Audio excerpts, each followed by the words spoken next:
Alright Goblins, and welcome to my very quick and basic Retribution Paladin PvE DPS guide update to the Legion patch 7.0. In this video I will teach you the perfect method to gear your character an optimal talent build and rotation which shall maximise your damage in a raiding environment. Let's jump into gearing. So the start priority for a Ret Pally is Haste until about 30%, then it's Critical Strike, then Mastery, then Versatility. The reason why Haste is so good is because it reduces your global cooldown and also the cooldown of a lot of your abilities, which means you generate holy power faster, and abilities that consume holy power give you the majority of your damage. Okay. Enchants. For a special neck enchant, go for Mark of a Hidden Satyr.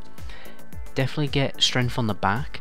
Then on the rings, go for Haste, but if you, to get to that 30%, but if you obviously already have 30% naturally with your gear, then swap that around with Critical Strike. Then basically for gemming, it's the same, basically the same rule. Go for your Strength gem, the big Strength gem. Then after that, go for Haste to get to about 30%, what would you call it, 30% soft cap, I think that's what basically you call it. And then, but if you've already got the soft cap, naturally with gear, you know, when you've got a high item level, then just prioritise Critical Strike instead. For talents, here is a picture of the optimal talent build for single tagger DPS on a raid boss. However, you may want to swap some talents around to increase AoE damage, or for when certain utility options become more useful to counter certain boss mechanics.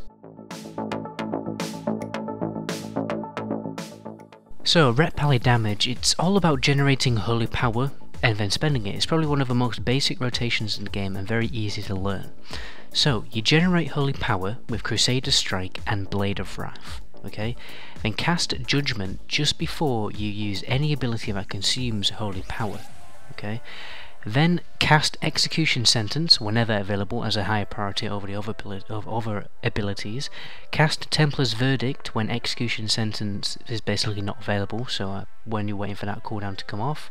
And then cast Justicar's Vengeance when you get a Divine Purpose proc, because obviously Justicar's Vengeance, it consumes a lot of holy power, so it's going to be a DPS loss if you use it without the Divine Purpose proc. Divine Purpose makes any holy power consuming ability completely free of charge.